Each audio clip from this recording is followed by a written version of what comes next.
Écoute et lire présente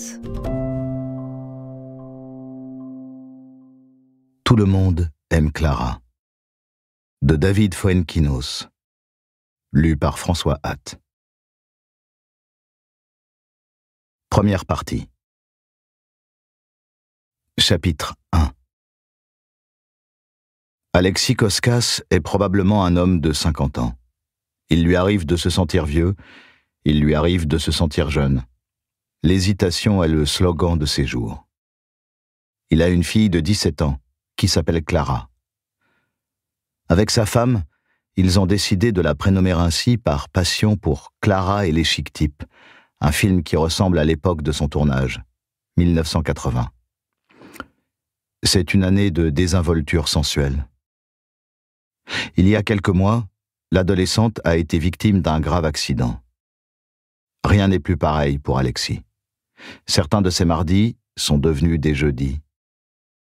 C'est dans ce contexte qu'il s'est inscrit à un atelier d'écriture. Jusqu'à présent, écrire lui paraissait une activité improbable, réservée aux dépressifs et aux illuminés.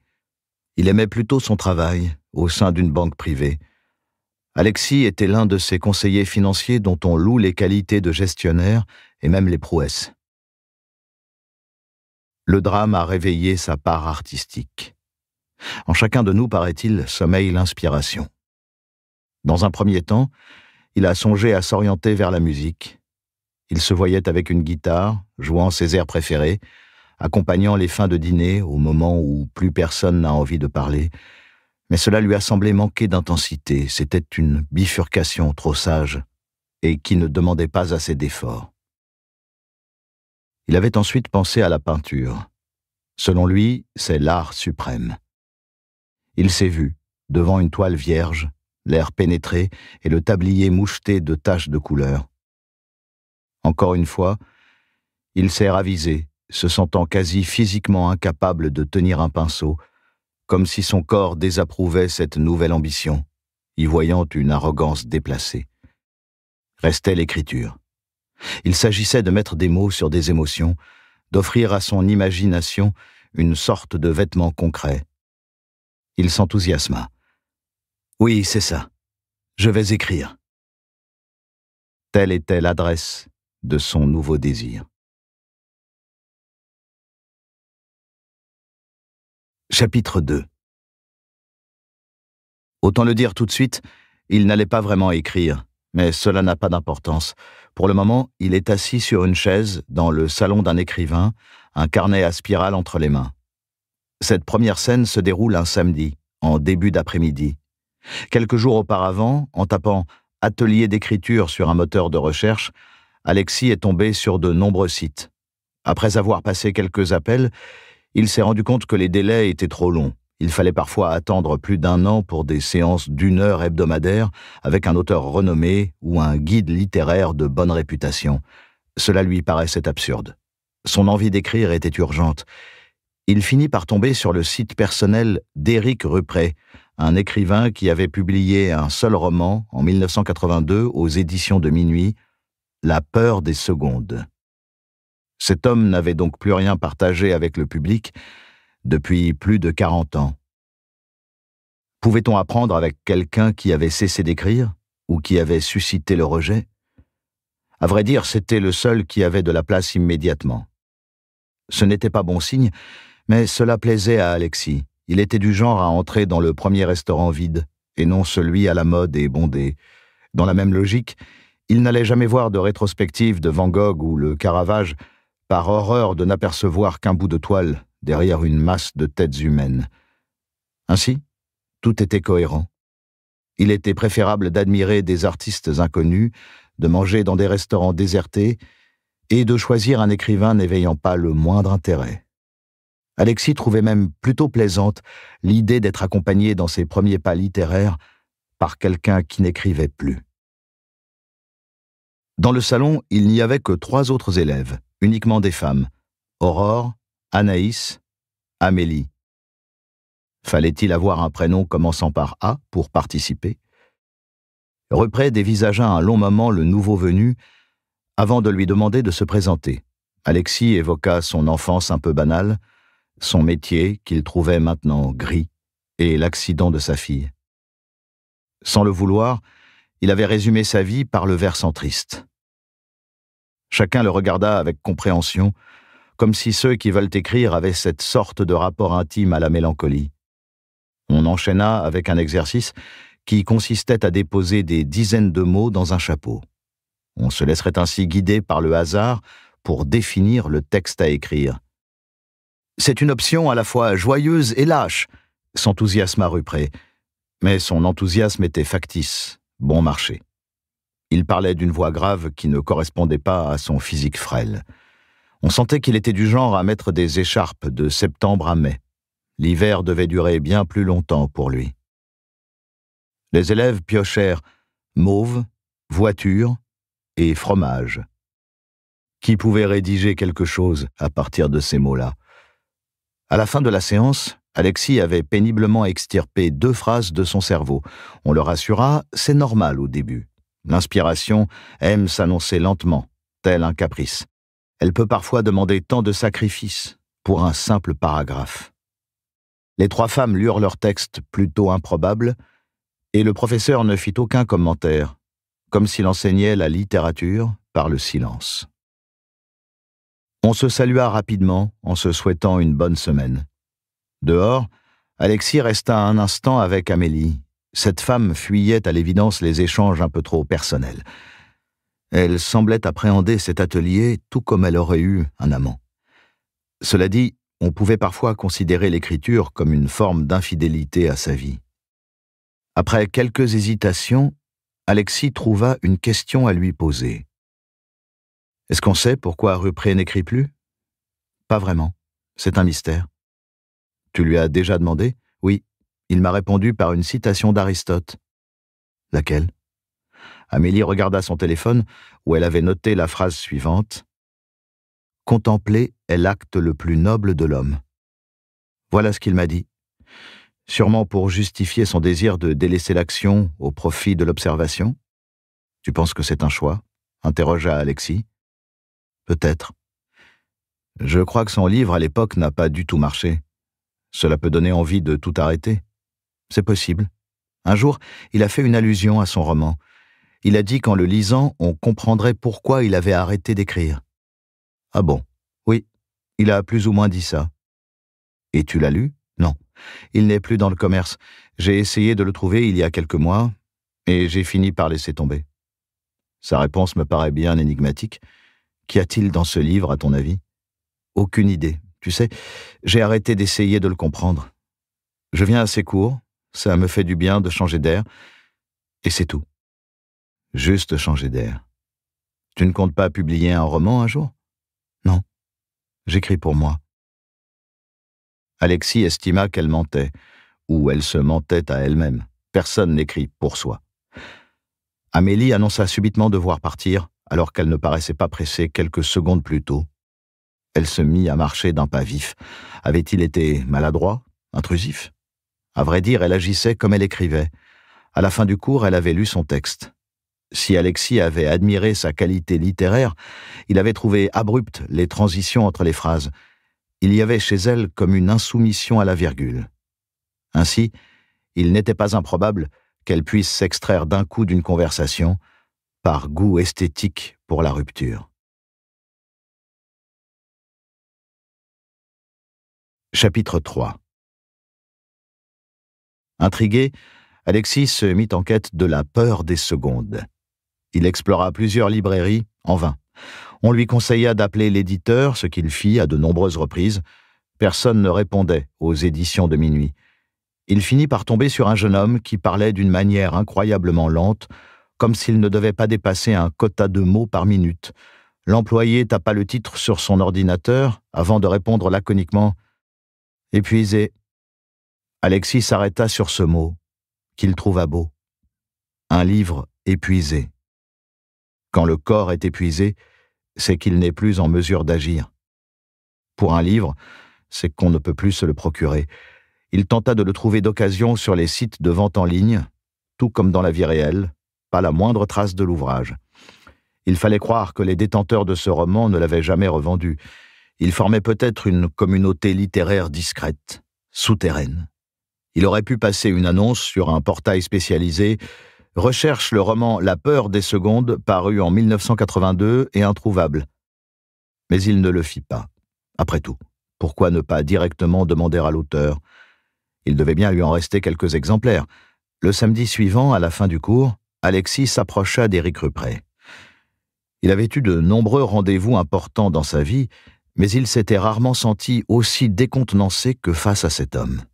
Il balbutia qu'il aurait aimé lire son unique roman. L'écrivain le coupa aussitôt. « C'est inutile, et je n'en ai plus la moindre copie. » Certaines phrases sont prononcées à la manière d'une sentence. Clairement, il était préférable de ne pas chercher à en savoir davantage. Un peu plus tard dans la soirée, Alexis en convint. Il y a quelque chose de culte à l'idée de ne plus écrire. Certes, personne ne semblait attendre un nouveau roman de Rupret. Il n'était pas J.D. Salinger, on ne le traquait pas. Mais l'abandon de son ambition littéraire lui conférait une indéniable aura, un mystère aussi. Qu'était-il arrivé? Rupret avait peut-être trop souffert d'écrire. Tant d'artistes finissent par arrêter de créer pour ne pas crever leur cœur. Écrire, c'était chercher au fond de soi une intimité, une vérité, et la quête pouvait se transformer en désespoir. Autre possibilité, il estimait avoir tout écrit. C'était un Rimbaud qui était resté à Paris. Au lieu de chasser l'éléphant en Afrique, il affrontait des apprentis écrivains. Ou alors, avait-il estimé maîtriser son art, tout comme Michel Butor abandonna un jour la forme romanesque pour se consacrer aux seuls essais? Ou bien se rapprochait-il de Philippe Roth, qui avait tout arrêté à 80 ans pour ne plus être soumis à la tyrannie de l'écriture? Quel âge pouvait avoir Rupret en 1982? Un peu moins de 30 ans? Cela paraissait jeune pour renoncer. Alexis se sentait de plus en plus obsédé par cette histoire. Dès le deuxième cours, il avait compris qu'il n'était pas fait pour écrire. Il avait comme peur des mots. Et il n'éprouvait pas vraiment de plaisir à les aligner. Pourtant, il ne voulait pas arrêter de participer à cet atelier. D'abord, il appréciait l'ambiance et la compagnie des 3 femmes en A. Mais il y avait autre chose de plus particulier. Il se sentait aimanté par cet écrivain qui n'écrivait plus. Il lui semblait qu'il avait quelque chose à faire ici. C'était son intuition. S'il n'allait pas écrire de roman, peut-être en vivrait-il un. La semaine suivante, le cours avait été étrange. Cela avait peut-être un lien avec la récente demande d'Alexis de lire La peur des secondes. Rupret n'avait pas proposé d'exercice, mais s'était lancé dans un long monologue. Personne n'est jamais devenu écrivain après son passage ici. Personne n'a publié le moindre livre, la moindre nouvelle. Je fais des ateliers, mais je ne crois pas qu'on puisse apprendre à écrire. Il s'était arrêté avant de reprendre. À la limite, on peut apprendre à lire. Adolescent, je suis tombé sur un roman que j'ai adoré plus que tout. J'ai éprouvé le sentiment un peu fou que ce livre parlait de moi. Mon cœur battait tandis que je tournais les pages. Je n'ai jamais oublié cette sensation. Personne ne m'avait si bien compris. Personne n'avait ainsi lu en moi. Comment cet auteur pouvait-il mettre des mots sur ce que je ressentais, mes secrets les plus enfouis? C'est un pouvoir qui m'a illuminé. On m'avait toujours considéré comme quelqu'un de différent. Pour mes parents, j'étais une équation indéchiffrable. J'ai lu plusieurs fois ce livre, et c'est à ce moment-là que je me suis mis à écrire. J'ai trouvé cela difficile, laborieux, mais excitant. Enfin, ma vie valait la peine d'être vécue. Jusque-là, je n'avais été qu'un brouillon de moi-même, une errance. J'avais trouvé une destination, la littérature. J'étais jeune, mais je sentais l'évidence d'une vieille âme en moi. J'ai fini un roman, je l'ai envoyé aux maisons d'édition, et puis j'ai été publié. Tout avait été vécu dans l'éclat d'une simplicité déconcertante. Et puis, Rupret s'était arrêté. Pourquoi se confiait-il subitement? Sans doute convenait-il de considérer son témoignage comme une leçon d'écriture. Alexis était suspendu à ces mots. Le silence continuait de savourer l'espace. Repré allait-il expliquer pourquoi il avait arrêté d'écrire? Non, c'était la fin de la séance. On lui demanda quel était le livre qu'il avait évoqué, celui qui avait visiblement changé sa vie. Il refusa d'en donner le titre. « Je n'ai pas envie que d'autres le lisent. C'est le mien. Cherchez plutôt le vôtre. Nous devons tous trouver le roman qui va changer notre vie. » Et sur ce précepte, il congédia le groupe. Alors qu'il descendait l'escalier, Alexis songea « L'échec va si bien à cet homme. » Certaines personnes parent leur déclin d'une telle aura qu'elles en deviennent éblouissantes. Il y avait là comme un art du renoncement. Il aurait voulu partager son sentiment avec Amélie, mais elle ne resta pas discuter avec lui cette fois-ci. Il la regarda partir au loin sur le boulevard, jusqu'à devenir un point dans son horizon. C'était une chose infime maintenant, une ombre au loin, et pourtant, il ressentait encore fortement sa présence. Chapitre 4. En apprenant qu'Alexis s'était inscrit à un atelier d'écriture, Marie avait souri. « Je suis resté 10 ans avec toi, et je ne t'ai jamais vu ouvrir un livre. Ce n'est pas vrai. Ah bon?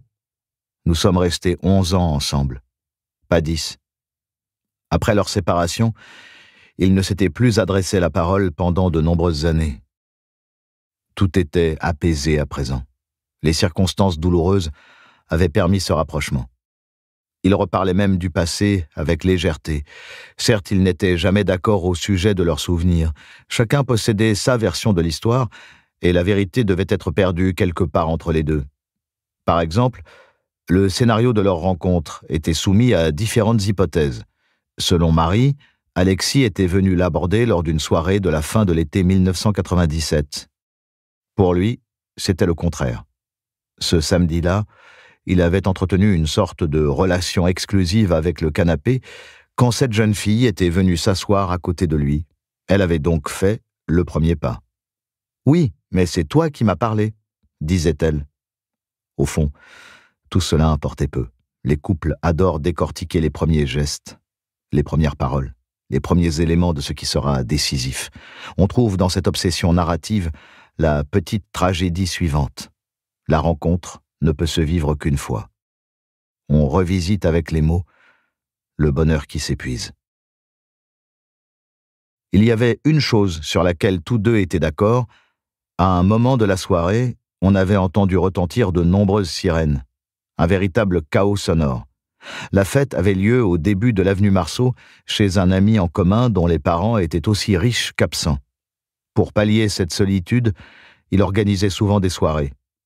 Par la suite, Marie et Alexis s'étaient interrogés. « Je me demande ce qu'est devenu Thierry. Il s'appelait Thibaut. Ah non, ça ne va pas recommencer. » À vrai dire, leur hôte s'appelait Théodore. Peu de temps après, il avait rencontré une Mexicaine et l'avait suivie. On ne l'avait jamais revue. À cette époque, sans les téléphones portables et les réseaux sociaux, se perdre de vue était d'une facilité déconcertante. On baissa le volume de la musique, on tenta de savoir ce qui animait ainsi la ville. Toute cette agitation eut un premier effet majeur. Alexis se leva du canapé. La rumeur d'un accident de voiture se propagea assez vite. Mais pourquoi une telle effervescence? Tout le monde descendit dans la rue pour se rapprocher de la scène du drame. Les policiers et les pompiers avaient barré la route. La foule agglutinée semblait sous le choc. Certains pleuraient déjà. Alexis et Marie finirent par se prendre la main, sans trop savoir pourquoi, sûrement sous l'effet de l'émotion collective, sûrement pour s'avouer aussi qu'ils étaient en train de tomber amoureux. Ils n'oublieraient pas l'étrangeté de cet enchaînement. Là, il n'y avait pas le moindre doute. La naissance de leur histoire avait eu lieu au moment précis où la voiture de Lady Di avait percuté un des piliers du pont de l'Alma. Chapitre 5. Ce fut donc le début d'un couple. Marie étudiait le cinéma avec l'ambition de devenir scénariste. Elle passait son temps à ébaucher des histoires, à imaginer des destins joyeux ou abîmés. Religieusement, Alexis écoutait les incessants pitchs de sa fiancée. Dans son esprit se formait une multitude de films qui ne verraient jamais le jour. Sa cinéphilie était ainsi composée du bouillonnement créatif de la femme qu'il aimait. Plusieurs fois par semaine, ils allaient au cinéma. Si elle était concentrée sur les images, il ne pensait qu'à cette pénombre propice pour caresser sa partenaire. Ils étaient différents, et leur attirance venait précisément de cette différence. Viendrait un temps où ce serait le contraire. Elle aimait sortir avec un garçon pragmatique qui travaillerait bientôt dans une banque. Avec lui, elle se sentait rassurée. L'univers précis d'Alexis lui permettait de divaguer sans risque dans le précipice de ses inspirations. Ils finirent par emménager ensemble dans un petit appartement du 11e arrondissement de Paris. La vie heureuse commençait, en quelque sorte. Marie obtint un stage sur un tournage et ce fut comme une révélation. Si elle aimait écrire, elle s'estimait bien plus à sa place sur un plateau de cinéma. Il y a donc un endroit où nous sommes attendus. Elle enchaîna toutes les fonctions, du casting à la régie, de la production au costume. Tout la passionnait, dans une boulimie qui pouvait parfois déconcerter son entourage. Alexis observait la versatilité de sa compagne en se demandant s'il n'était pas trop sage. Marie adorait l'idée de rentrer chez elle et de se retrouver face à quelqu'un qui savait vaguement qui était Anneke. En 2000, elle travailla sur un film intitulé « Le fabuleux destin d'Amélie Poulain » en tant qu'assistante à la décoration. Le rôle principal était tenu par une inconnue, Audrey Tautou. Alexis venait parfois le soir à Montmartre et attendait dans un bar qu'elle finisse sa journée. Elle parlait du tournage avec passion, certaine du succès à venir et de cette actrice qui allait être une révélation. Certes, elle avait l'enthousiasme facile. L'été précédent, elle avait été émue aux larmes par une pierre trouvée sur un chemin en Sicile. Alexis progressait au sein de la BNP et s'occupait à présent de ses propres clients. Tout paraissait si simple. Pourtant, quand ils voulurent avoir un enfant, les choses se compliquèrent. Marie ne tombait pas enceinte. Dans un premier temps, les tests ne révélèrent rien d'anormal, ni pour l'un ni pour l'autre. Aucune trace de stérilité. Y avait-il un blocage? Difficile de savoir. Ils faisaient l'amour les jours propices, mais aucune grossesse ne s'annonçait. Un soir, Marie eut des nausées. Cela avait été un espoir. En vain. Elle en était profondément minée, hantée même. Après avoir enchaîné de nombreux films, elle se dit qu'il était peut-être temps de faire une pause. Son corps lui demandait sans doute de s'arrêter. Elle se mit à rester des heures au lit ou à se promener sans vraiment savoir où aller. Alexis lui téléphonait pendant la journée, mais les conversations étaient rapides. Elle aimait s'offrir à la solitude. Quand ils faisaient l'amour, ils éprouvaient tous deux une pression. Plus rien ne persistait du simple plaisir. Ils déposaient dans la jouissance une attente et non plus un relâchement. Toujours rien, inlassablement rien. Les rendez-vous réguliers chez les médecins accentuaient le sentiment de ne plus être un couple, mais un cas d'étude. Ils tentèrent plusieurs fécondations in vitro, qui toutes échouèrent. Quand l'un des spécialistes lâcha le mot « adoption », ce fut un choc. Cela faisait 3 ans qu'ils essayaient de devenir parents. Jusqu'à présent, on leur avait toujours laissé un espoir. Comme la médecine ne semblait pas pouvoir les aider, ils finirent par consulter un psychologue, une thérapeute de couple et même une voyante. Ils eurent l'impression que cette dernière ressentait quelque chose, mais préférait se taire. Qu'avait-elle vu exactement? Le sujet finit par devenir tabou. Il était préférable de ne plus en parler, de se laisser aller au renoncement. Autour d'eux, leurs amis faisaient des enfants. Ils devaient accueillir la nouvelle des grossesses successives avec de grands sourires, feindre de ne pas en être affectés. Marie vivait comme une agression chaque ventre qui s'arrondissait dans son entourage. Il était préférable de s'écarter de ces relations. Il fallait sortir entre personnes stériles ou non désireuses de procréer. Le couple était tourmenté. Ils se disputaient pour un rien, comme s'il fallait une cause concrète à la souffrance.